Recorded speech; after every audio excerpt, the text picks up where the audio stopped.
Saludos y una vez más y sean bienvenidos a Hablemos de Salud.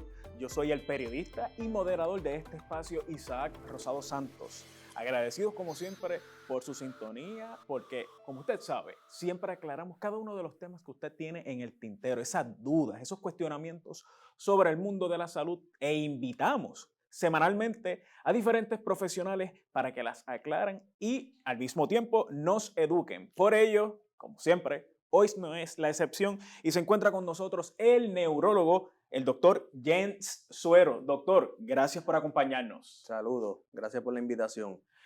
Doctor, me llama mucho la atención porque yo sé que dentro de su campo hay una diversidad de términos y definiciones que queremos entonces aclararles a nuestro público.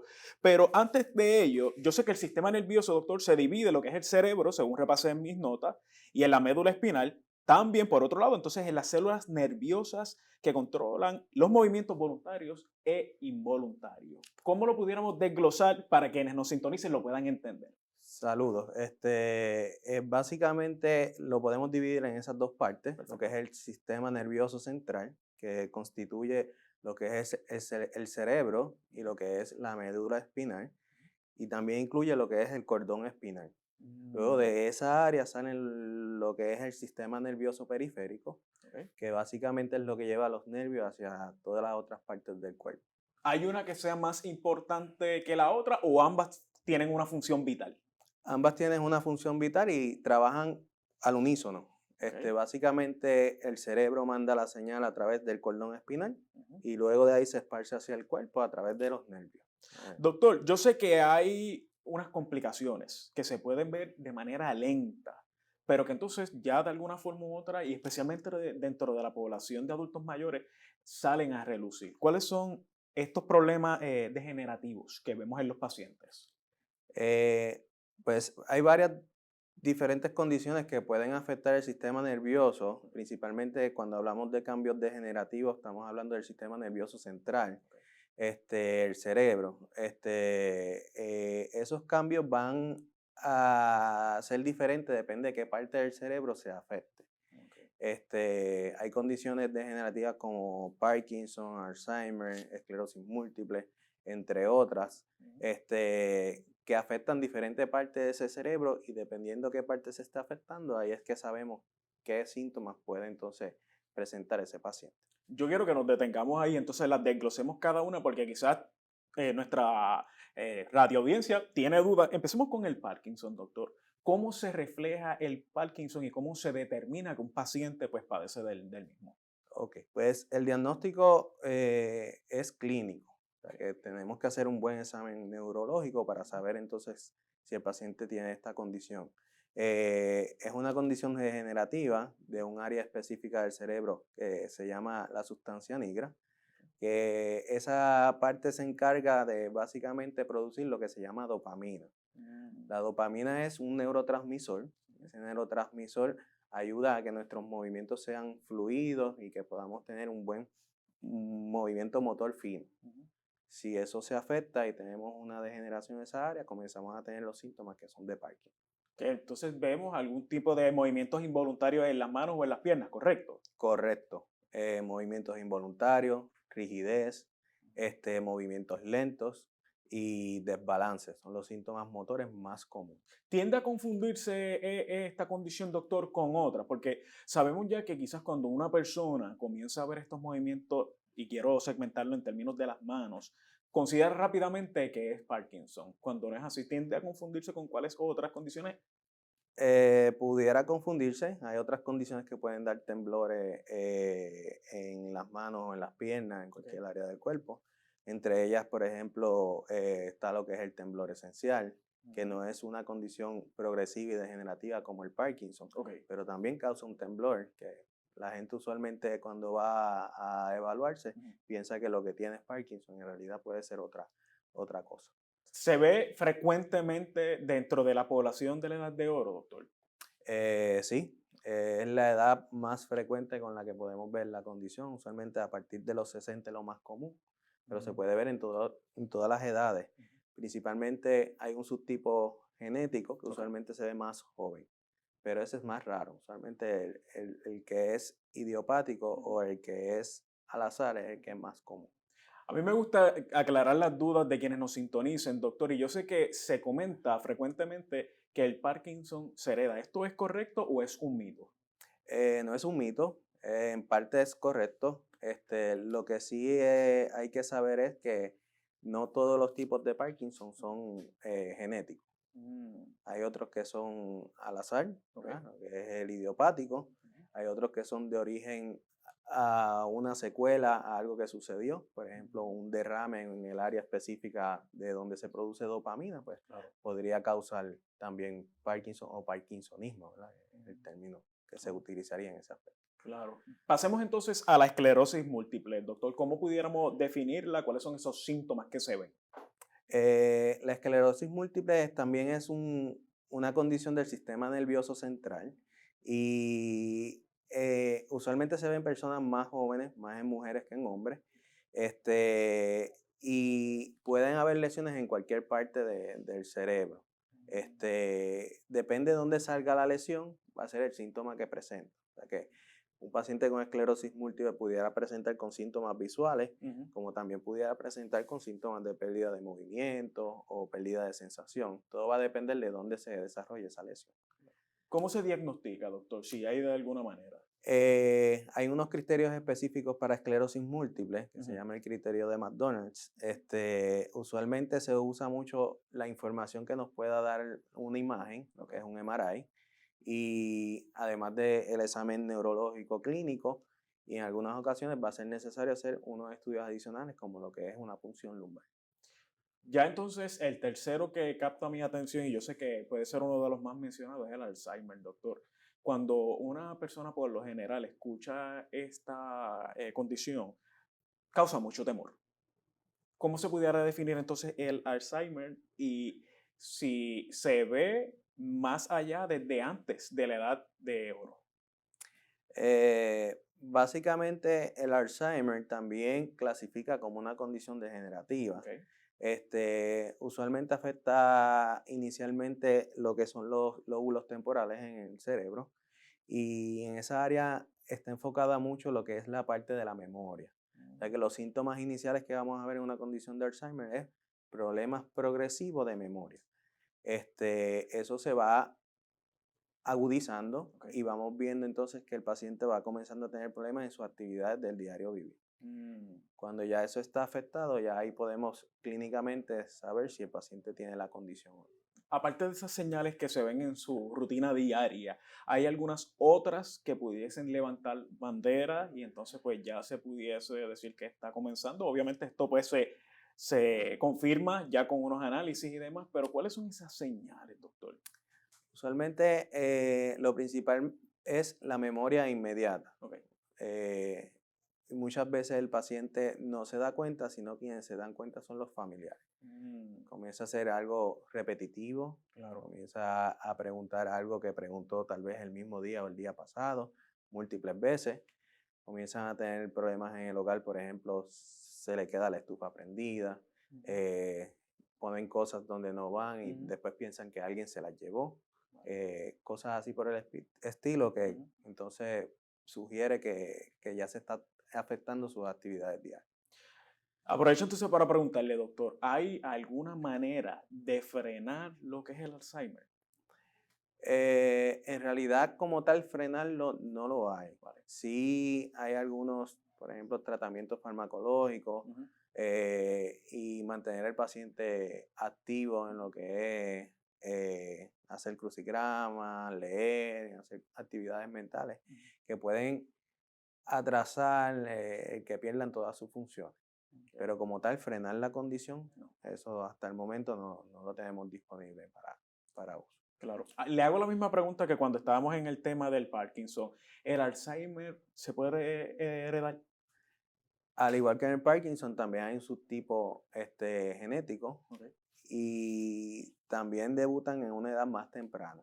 Mm, Usualmente ya una persona con un Alzheimer genético a los 40 pudiera tener ya síntomas, ujú, versus una persona con Alzheimer idiopático, pues más a una edad más tardía. El factor de riesgo más común para padecer de Alzheimer es la edad. A mayor mm, edad, mayor el riesgo de padecer entonces de la condición. Claro. Ay, hablemos entonces de las causas. Destaca usted la edad, pero hay otros detonantes para ver estas condiciones. Pudieran haber otros factores que son amplios, ¿verdad? Ujú. Incluyendo causas estructurales, ¿verdad? Ok, Pueden causar un derrame en el claro. área temporal que causaría una demencia, Ok. que ahí estaríamos abriendo el campo a todas las demencias como tal. Ujú. No todas las demencias son Alzheimer, Ok. pero a largo plazo la gran mayoría de estas demencias desembocan en el mismo sitio. Ya que lo trae a colación, doctor, ¿cómo entonces se dividen, si de alguna forma u otra se pueden clasificar las demencias?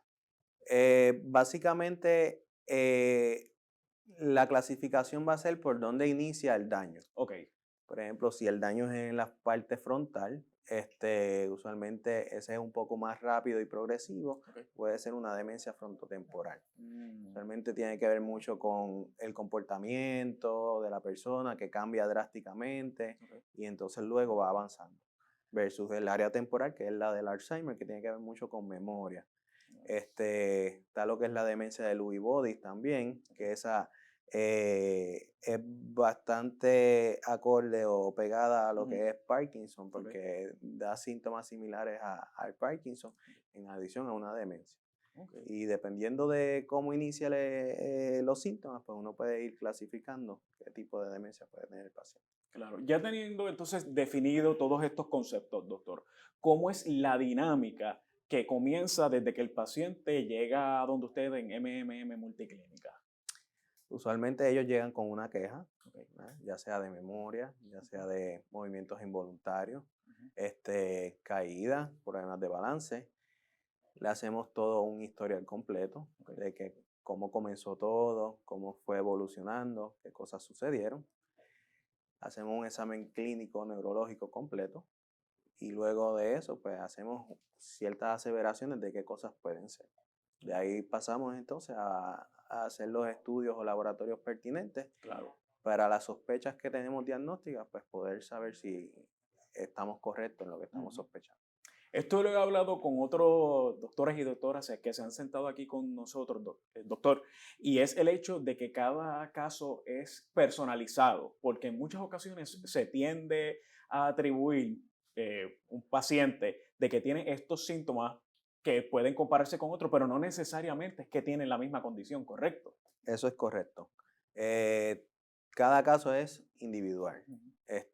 Y hay muchas condiciones que los síntomas pueden solapar Ok. y dependiendo la historia, la clínica, el examen físico y los estudios que le podamos hacer, pues Ujú. podemos tal vez distinguir y a veces los tratamientos no necesariamente son los mismos, Exacto. que por eso es la importancia de tratar de distinguir una condición de la otra. ¿Cuáles son entonces esos tratamientos que se tienen sobre la mesa, doctor? Referente a, por ejemplo, Dependiendo de de cada, por ejemplo, si lo segmentamos nuevamente al Parkinson. al Parkinson. Pues usualmente los tratamientos de Parkinson van dirigidos o a darle dopamina al paciente, Ok. que es lo que es el Cinemed, Ujú. o usar medicamentos que ayuden a la producción o que mantengan la dopamina que el cuerpo produce en el sistema. Y lo otro que pudiéramos utilizar en medida un poquito más avanzada Ujú. es si el paciente tiene criterios, pues cirugía. Ok. Hay algunas cirugías que ponen unos electrodos y le dan básicamente una estimulación a ciertas áreas del cerebro que tienen que ver con el movimiento, Ujú. que pudieran ayudar a los medicamentos. No es que se van a hacer una cirugía y vas a dejar de tomar medicamentos, Claro. pero pudieran ayudarse entre ambos. Y el caso de la esclerosis múltiple, ¿hay tratamientos, doctor? Hay tratamientos. Usualmente en esa condición hemos avanzado bastante Ok. y de tener uno o dos opciones de tratamientos, ahora tenemos un sinnúmero de medicamentos, tanto orales como inyectables y biológicos, no biológicos.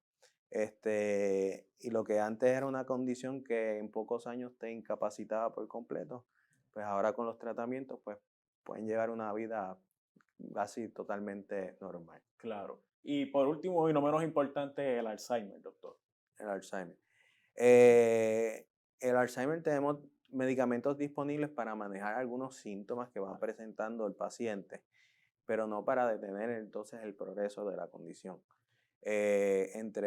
Por dar un ejemplo, ¿verdad? Los pacientes de Alzheimer en algún momento pudieran comenzar a tener alucinaciones, problemas de depresión, agresividad, y tenemos medicamentos que nos ayudarían a manejar estos síntomas. Claro. Dentro de estas tres que hemos repasado, doctor, hay algunas que traen complicaciones. Me corrige usted, ¿verdad que no todas las complicaciones se pueden tratar o sí? No todas las complicaciones se pueden tratar, pero siempre vamos a tratar de minimizar los daños de estas Claro. complicaciones. Y todo va a depender que sea lo que presenta el paciente. Ok.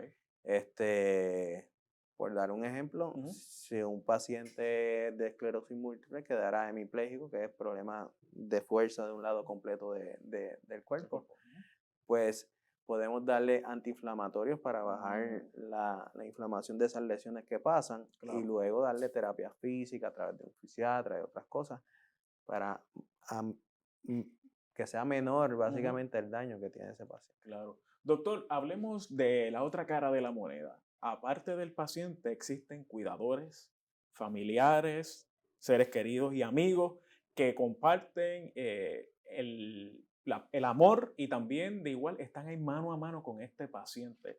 ¿Cuán importante es que esta persona esté en sincronía con los profesionales?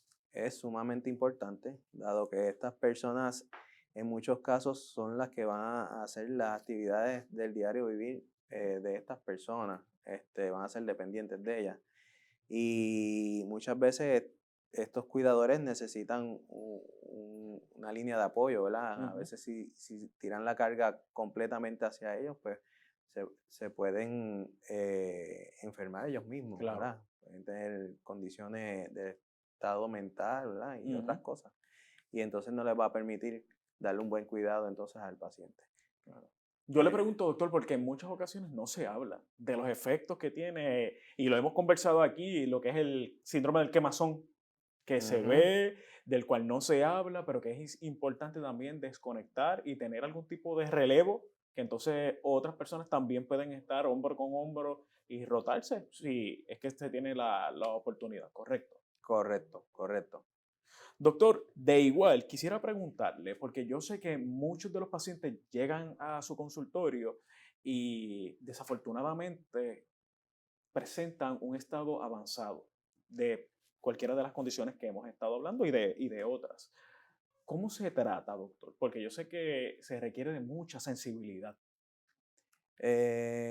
Básicamente no debemos llevar el mensaje de golpe, ¿verdad? Ujú.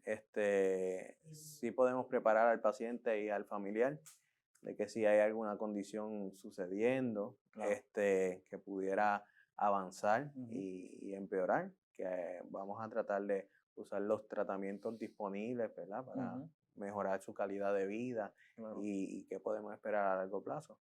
Y poco a poco entonces decirle de qué esperar en el futuro, Ujú. porque esa es usualmente la parte que ellos quieren saber cuando lleguen a un estado bastante avanzado. Claro. ¿Qué esperar después de que esta condición progrese? Ujú.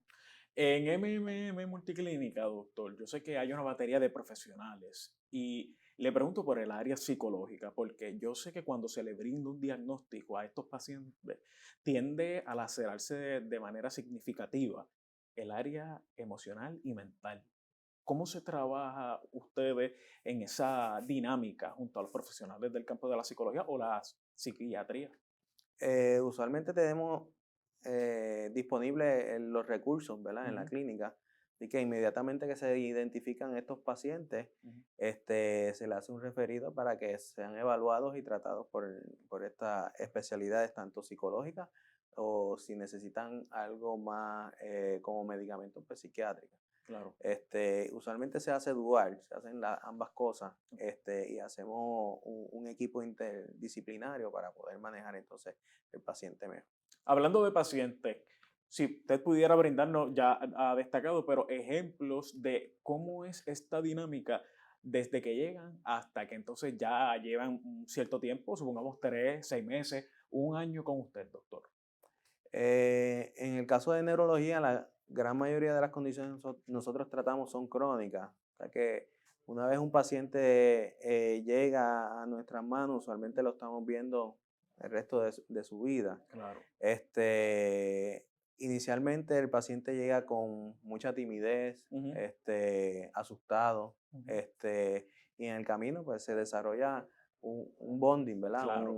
Sí, Un, una relación de confianza. confianza, y cosas que no se atrevieron a contarte de inicio, que a veces pueden ser hasta importantes para poder determinar la condición o otras cosas, pues la van entonces soltando en el camino Claro. y vamos pudiendo establecer un mejor diagnóstico, un mejor tratamiento y el paciente está más a gusto, ¿verdad? Con el Ujú. servicio. ¿Se ha topado usted, doctor, con mitos dentro del campo de la neurología que llegan los pacientes y y se la dejan saber? Porque hoy en día tenemos el acceso, el libre acceso a lo que es el Internet y hay un sinfín de datos, informaciones, síntomas, condiciones. ¿Ocurre esto, doctor? Ocurre y ocurre más de lo que uno quisiera. Ajá. Usualmente hay una mezcla de lo que son mitos, pero también hay información que es verdadera, ¿verdad? Ok. Y nuestro trabajo como profesionales es tratar de llevarle al paciente que ese paciente debe saber que puede confiar y que no. Ok. Y tratar de clarificar esas dudas, porque el paciente una vez salga de la oficina va a volver a buscar información. Claro. Este, y muchas veces, si uno no lo orienta bien Ujú, o no le contesta las dudas, no van a confiar en lo que uno le está diciendo, sino que van a ver la información que a veces no es cierta ujú. y se van a dejar llevar de eso. ¿Hay alguno de estos datos incorrectos que predomine más dentro de los pacientes antes de llegar a su consultorio? Sucede mucho Ujú. que piensan que algún tipo de alimentación Ok. o medicamento les va a causar alguna condición degenerativa, Ok. como Alzheimer o Parkinson. Sí hay ciertas cosas que pudieran intervenir. Por Ujú. ejemplo, en el caso de Parkinson, hay algunos tóxicos que se usaron en la guerra, por ejemplo, que pudieran causar Parkinson. Ok. Por ejemplo, en la población de veteranos es Ujú. más común ver esa condición. Claro. Pero no lo coloquial que muchas veces vemos en internet, pues Ujú. en realidad causan las condiciones de Parkinson o Alzheimer. Una mala alimentación, doctor, tiende a influenciar en términos de cuando se presentan estas condiciones. En realidad, no. Perfecto. Básicamente, sí pudiera causar otras condiciones de memoria, Ok. un desbalance nutricional que se pudieran confundir en el cuadro de lo que es Alzheimer. Claro. Pero no debería ser Alzheimer como tal, causado por una mala alimentación. Repasaba dentro de mis notas también, doctor, la enfermedad de Huntington. Ujú. Correcto. ¿Cuál es esta? ¿Cómo se presenta? Porque quizás no es tan común, o de mencionarla me refiero, como el Alzheimer, como el Parkinson. ¿En qué consiste? Básicamente consiste de la afectación de un área del cerebro que tiene que ver también con movimiento. Esta sí es una condición totalmente genética. Se ve en todas las líneas. Que si el abuelo lo padeció, Mm, el papá, el hijo, claro. todos lo van a padecer. Y es una condición que aparece bastante temprano. Ok. Tiene muchos síntomas neuropsiquiátricos, comienzan con problemas de comportamiento, alucinaciones, movimientos involuntarios. Ok. Y es una condición que es progresiva también, Ok. progresiva. ¿Se tiende a presentar ya a partir de la edad de oro o puede ser desde antes? Desde Sí, mucho antes, sí, estamos desde hablando joven, desde los 20, 20, 30. 30, sí. Wow. A veces hasta antes, depende de la Wow. mutación. Sí. Wow, qué fuerte, doctor.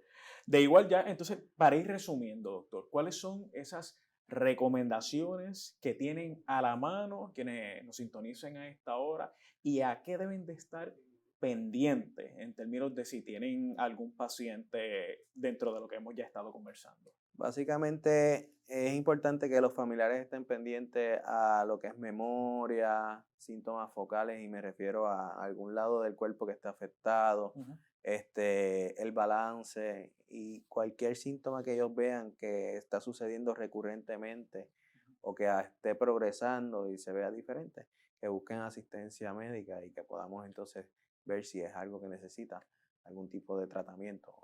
Claro, ya para, de igual como destacaba, quiero conocer un poco de los servicios que se brindan en MMM Multiclínica, porque en ocasiones se desconoce de que en un mismo lugar tenemos diversos especialistas como usted que trabajan, que se convierten en una mano amiga y que, como hemos conversado anteriormente en este espacio, son una familia. Pues básicamente tenemos una red de especialistas que están en diversas partes de Puerto Rico. Muchas de esas partes son partes de pobre acceso a pacientes que no tienen transportación y otras cosas. Que si no le llevamos esos servicios hasta el lugar donde ellos residen, pues no lo pueden recibir. Por ejemplo, en el área donde yo estoy ubicado, pues tenemos tanto neurología como también tenemos servicios de endocrinología, psicología, reumatología, que son servicios difíciles de conseguir. Uh-huh. Pues trabajamos con muchas condiciones crónicas y se nos llena la usualmente trabajamos por referido del primario y una vez se identifica un paciente, pues se llama a una extensión que distribuye a las diferentes clínicas y se le busca el espacio más pronto posible para que podamos atenderlo. Qué bueno. Bueno, doctor, ha sido un placer tenerlo aquí con nosotros, como siempre. Gracias por toda la información que nos ha traído, por educarnos al mismo tiempo y por aclarar las dudas de quienes nos sintonizan a esta hora. Gracias por la invitación. Bueno, amigos, ya saben, agradecido de la comparecencia aquí del doctor y neurólogo que trabaja, como siempre, en MMM Multiclínica junto a el repertorio de profesionales que han pasado semana tras semana por aquí con nosotros. Pero ojo, si usted quiere coordinar una cita, obtener más información, saque lápiz y papel y apunte este número para que se comunique de lunes a viernes. Y es el 787-522-2482. Apunte bien, 787-522-2482. Nosotros nos vemos la próxima semana, como siempre, agradecidos de su sintonía aquí en Hablemos de Salud. Chao.